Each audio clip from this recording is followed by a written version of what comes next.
Oke, saya mau ke Bang Palmer. Bang Palmer, kalau melihat sebenarnya apakah masih cukup ada peluang begitu untuk kita semua dengan keterbatasan bukti-bukti, kemudian sudah cukup lama 8 tahun berlalu, kemudian juga antara BAP saksi-saksi ini agak berbeda, ada yang juga mencabut BAP, saksi-saksi yang muncul pun agak berbeda juga pernyataannya. Jadi publik agak bertanya-tanya apakah ini sebenarnya masih cukup banyak bukti yang bisa dikumpulkan pihak kepolisian untuk membuka kasus ini dengan terang benderang, Bang?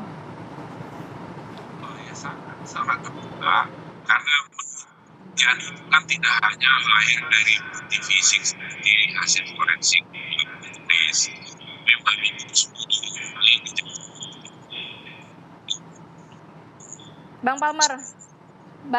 Bang Palmer, ya nampaknya ada kendala komunikasi ya Bang ya. Nanti kita coba untuk benahi dulu Bang Palmer.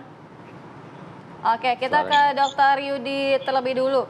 Dokter, ini kan kita juga sempat bertanya-tanya ya, terutama mengenai sperma ini ya, pengecekan DNA. Nah, artinya ketika ada kasus di mana ada dituduhkan bahwa ini ada korban pemerkosaan oleh 11 orang, kemudian 8 orang ini ternyata dinyatakan tidak ada bukti bahwa melakukan pemerkosaan. Kemudian berselang kurang lebih 8 tahun ditemukanlah satu tersangka yang dinyatakan bahwa ia merupakan otak pembunuhan dan juga sebagai dalang dari pemerkosaan terhadap Vina. Nah, ini artinya pada saat itu spermanya memang tidak cocok profiling dengan DNA atau seperti apa ya? Karena kok pada saat itu tidak dilakukan atau pada saat ini baru dilakukan dan ditemukan gitu? Ya, saya rasa ini yang harus kita trace back ke belakang ya, Mbak, bagaimana sampel sperma yang dulu pernah diambil pada saat pemeriksaan, apakah itu memang dilakukan pemeriksaan lebih lanjut terkait dengan DNA-nya. Kalau kita bicara bahwa ada 11 tersangka pada waktu itu dan 8 dinyatakan tidak, itu dasarnya apa? Gitu ya, apakah memang secara profil DNA tidak terbukti, tidak ada profil DNA ke-8 orang ini di dalam sampel sperma yang diambil tersebut atau bagaimana?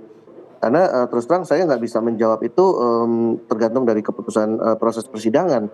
Tetapi secara saintifik kita memang harus bisa membuktikan apakah di dalam sampel sperma tersebut terkandung DNA para pelaku. Itu baru kita bicara mengenai scientific crime investigation, mengenai ilmiah. Jadi kalau hanya sekedar diambil sampel tidak diperiksa lalu tiba-tiba bisa ada keputusan 8 tidak ya, terus terang saya tidak bisa menjawab itu, bagaimana dasarnya gitu ya. Nah, untuk saat ini yang bisa kita lakukan kembali pada orang, saat tapi pencampuran sperma itu bisa diprofiling dengan DNA juga ya, artinya bisa secara terang benderang sebenarnya ya dilakukan ya, walaupun misalnya ada beberapa orang yang diduga melakukan itu. Ya, bisa Mbak, itu yang tadi saya katakan bahwa yang penting adalah sampel spermanya tersebut masih cukup baik. Seandainya saat ini mau diperiksa, sejauh sampelnya itu masih cukup baik, profil DNA-nya kemungkinan besar masih bisa kita dapatkan. Gitu. Jadi walaupun ada 10 atau 11 orang yang melakukan, lalu semuanya misalnya melakukan ejakulasi di dalam yang senggama gitu ya, lalu pada saat kita mengambil sampel DNA itu semua tercampur, maka sampel DNA-nya pun akan overlapping. Jadi kita masih bisa melihat profil-profil DNA dari masing-masing tersangka. Nanti bisa dianalisis. Baik, saya mau ke Bang Palmer lagi. Apakah sudah tersambung Bang Palmer?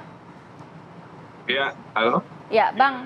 Apa yang bisa dilakukan saat ini begini Bang, kondisinya adalah tersangka Peggy tetap membantah keterlibatannya dalam kasus kematian ini. Kemudian terpidana Saka Tatal dan beberapa terpidana lainnya juga membantah berkaitan dengan kasus ini, padahal sudah vonis hakim begitu ya.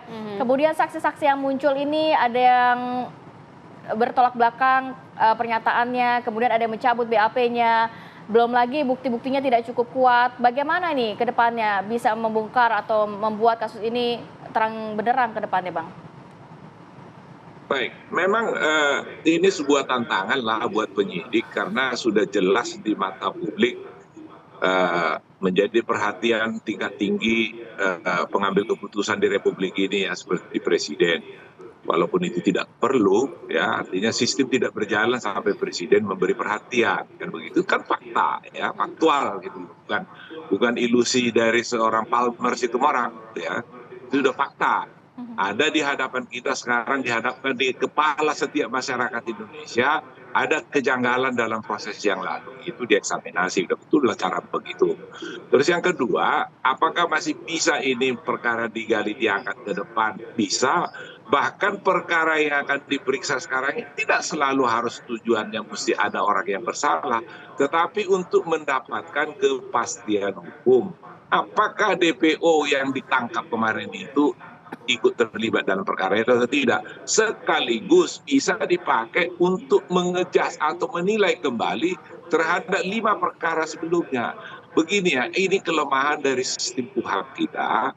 Kalau terjadi kekeliruan dalam penyidikan, harusnya kan dikoreksi sama jaksa.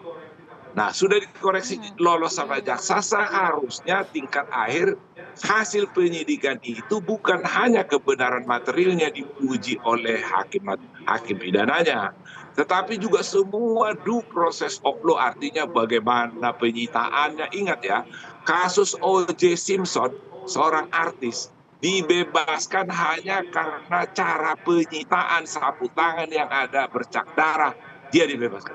Prosedur salah, ya, dibebaskan. Begitu tingginya nilai-nilai kemanusiaan, artinya pidana itu tidak boleh dijatuhkan hukuman di dalam hal ada keraguan-raguan. Sekarang ini masih banyak kok yang bisa digali untuk membuktikan apakah kasus ini melibatkan kepada, kita tidak lagi bisa bicara kepada yang lalu, kepada tersangka yang sudah ditangkap sekarang ini, kepada DPO yang sudah dinyatakan tidak DPO. Itu kan perlu kejelasan, bukan diwacanakan di publik, tetapi harus dalam sebuah bukti otentik hasil penyidikan investigatif yang sifatnya mempunyai nilai-nilai kebenaran material.